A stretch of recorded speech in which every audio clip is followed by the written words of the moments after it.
Hey everybody, I'm back. I know that I took a couple weeks off of YouTube there. I was just taking a little bit of a social media break, a little bit impromptu, honestly, but I think it's good to do that every once in a while. Since I started this YouTube channel, I have always put up at least one video a week, so this was truly the first break that I've ever taken from my YouTube channel, and I just think it's good to do that every once in a while mentally. But no worries, everything is fine, I'm fine, dogs are fine, Hubs is fine, we're all fine here, except for the budget, but that is not the topic of today's video. I know it's Tuesday and I typically do my Mr. Money Mustache posts on Monday, but I didn't have a chance to film this one yesterday. So I'm gonna go ahead and film it and upload it today. And this one is from March 7th, 2012. This is Mr. Money Mustache's post titled Frugality, the New Fanciness. As always, I have these linked down below in the description box if y'all want to take a look at the Mr. Money Mustache website. If you're unfamiliar, he is a very popular financial independence retire early blogger that I love. So typically on Mondays, I will read his article and we'll discuss down in the comments below. This one is going to be a particularly good one for me to reread because, yeah, like I kind of mentioned, the budget has exploded this month, and we'll go over that in my budget review video that I put out probably later this week, if not the 1st of June. So here we go. Frugality, the New Fanciness. I grew up in a pretty low-key family, financially speaking. We always had plenty of money for groceries and my parents never went into debt. But if you were one of the Joneses living down the street from us, you'd be hard-pressed to notice any flashy spending. This upbringing occurred in a pretty small town. We only got our second stoplight around the time I reached high school, and there wasn't a lot of wealth to be flaunted around there. The closest thing to riches was a very attractive girl in my class named Kim who got to drive her parents' brand new 1992 Mercury Cougar to high school every day. The town was located in another country, the one called Canada, and we were known at the time for being less wealthy and flashy than our neighbors to the south. All of this happened over 20 years ago at a time when all of us had simpler and less flashy lives. The very first cell phones, the ones that were tethered with a coiled cord to a base unit as big as a car battery, were only things to ogle curiously and were priced at $1,999 on the last page of the Radio Shack catalog. I guess I am getting old. I remember all of these things. Even in university, I was barely aware of wealth. We engineers are notorious for our lack of cash flaunting and status detecting skills, so I thought of all of us as equals. There were a few rare kids that had expensive mountain bikes or laptop computers at the time, but for the most part, we all paid our own tuition and lived in cheap basement apartments. So for most of my early life, I wasn't even aware that money was something that could be flaunted to others. I thought it was a tool for buying your groceries, or if your parents really did well, a backyard swimming pool. I think I experienced my first flaunting experience just after I had graduated and started working full-time in the software field. Some friends and I went on a summer trip to Shirkston Beach, a low-budget Canadian version of what they call spring break here in the US.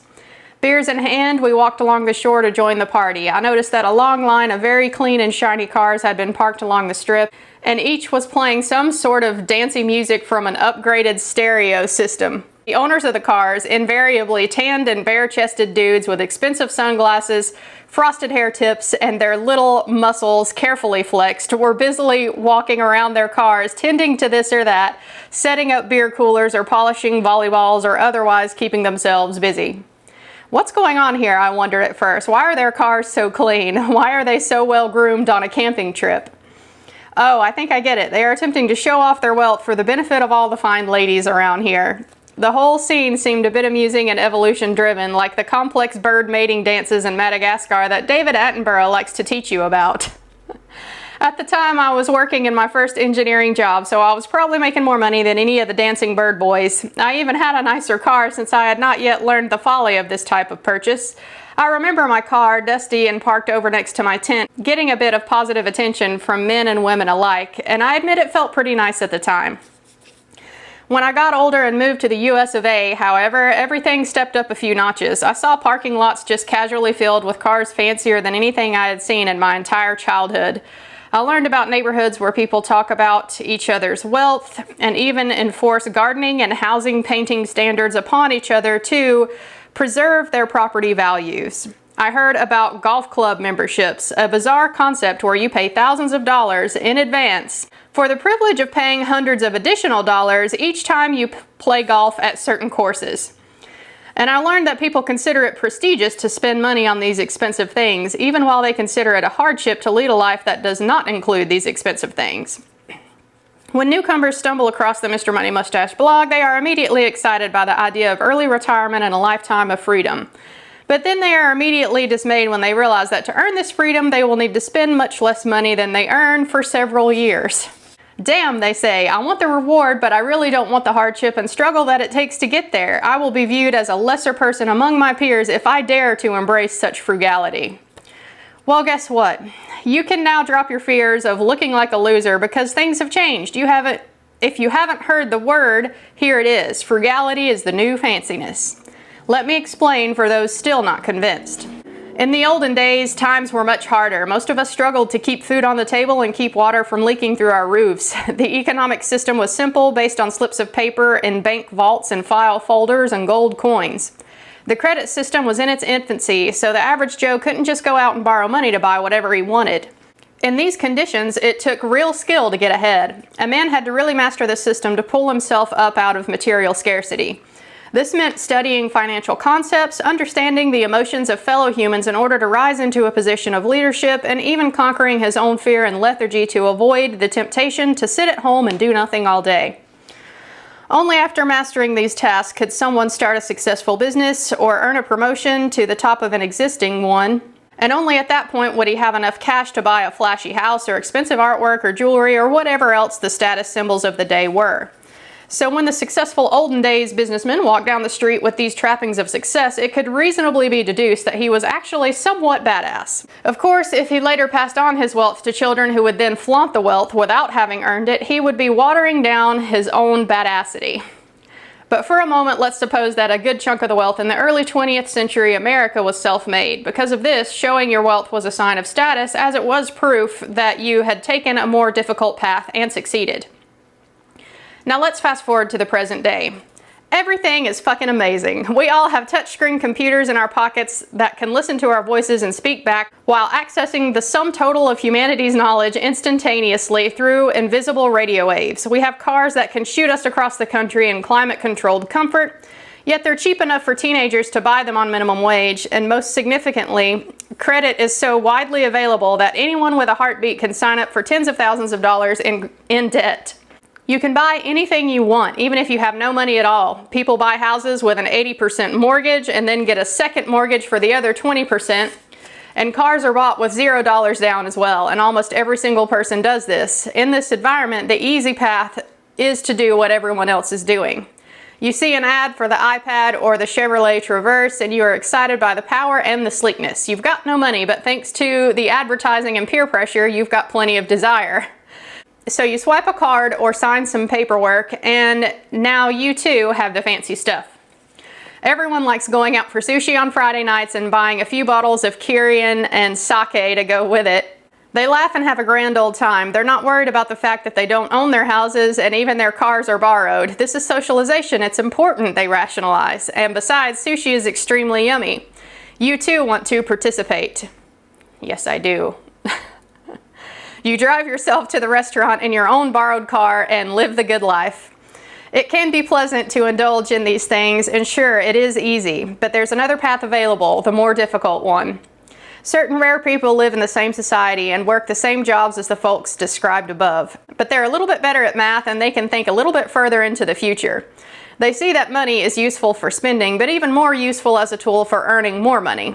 So they train themselves to master finance and hard work and self-discipline. And they figure out how to have just as much fun as the big spenders while being sure to do it in a way that allows them to save at least 50 to 75% of their income. It has always been proven that these people can meet or exceed the happiness levels of the more spendy group. The only difference is that they are able to spend less. To top it all off, research comes in that the spenders are in fact consuming too much of the world's resources. Oil reserves, ice caps, and ecosystems are taking a huge hit. The spenders refuse to believe this, latching onto any information that justifies the continuance of their lifestyles. The companies that provide their consumables are only too happy to furnish this information. Only those with ability to understand scientific research are able to see through the haze. In this situation, which group is more badass, more skilled, and thus more worthy of social status, the spenders or the savers? See, frugality is quite obviously the new fanciness. The only reason to maintain a non-frugal lifestyle in the face of all this evidence is if you're too stubborn and stupid to accept it. Will you continue to fight against frugality to show the world how stubborn and stupid you are? Or will you wise the hell up right now and start showing your better side? There's a Mr. Money Mustache face punch for you. The only thing that has been missing for the rich world's fancy frugal people has been a support community. When you're smarter than 99% of your neighbors in a way that intimidates them, you'll tend to run short on people to invite to your weekly poker nights. But now the times are a-changin'. The Mustachian Nation has been born. Look around at the comments on these articles and in the forum. These are real people, tens of thousands of them, who have collected here on a less than 1-year-old website that does no advertising or promotion. These people were already out there, and they are growing in number every day as more people see the light. A great thing about frugality is that it still allows you to show off in a hilarious and social way. In the olden days, the executives at the golf resort felt camaraderie as they showed off their Rolexes and BMWs and $1,000 titanium drivers. It wasn't the actual nature of these products that made the situation fun, it was the fact that they felt close to each other as they joked about their latest purchases. When Mustachians gather, they show off the way they have modified their 30-year-old work trucks to work harder than brand new ones while burning less fuel. They bring their homemade radios to the campsite and share tales and tips of how it was made using entirely leftover materials. They discuss strategies on how to feed a family with peak nutrition and deliciousness for less than $1 per person per meal. That would be a challenge there. And unlike those who compete to consume more, these people actually have something to be proud of. They are blazing the necessary path towards a sustainable life for everyone. Eventually, all humans will have to learn to live on what the planet can regenerate each year. When you use more than that, you're stealing resources from your own kids and from the rest of the people you share the globe with. You don't have to feel guilty about this, you just have to feel good when you stop doing it. This appreciation for our badassity is still rare, but it's growing. If you adopt a frugal lifestyle, you may occasionally have to endure some misguided shit from clueless consumers around you. I took lots of it from the MSN readers back in January, although nobody has hassled me in real life so far.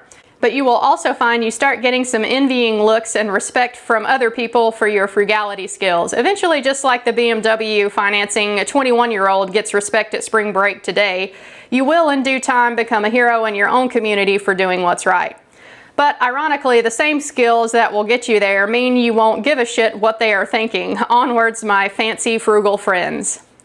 Yeah, that last line there was what I wanted to point out, or next to last line. The easiest way to live your frugal lifestyle is to just stop caring what other people think about it.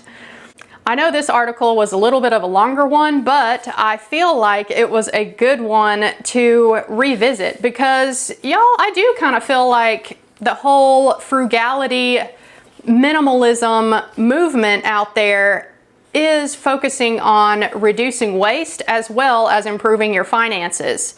Maybe it's just because I've been in the financial YouTube community for a few years now, but I really do feel like there are a ton of people, whether or not they identify as Mustachians or people in the FIRE movement or Dave Ramsey followers, however they identify, there's a lot of people out there who are trying to improve their financial situation, reduce waste, and live a more minimalist lifestyle to increase their overall happiness, to live more in the present moment and be content with what they've got. And no matter how you shape it up, I think that's a good thing. Now, of course, Mr. Money Mustache has his brand on this, and it's pretty black or white. Mr. Money Mustache sees things as either yes or no.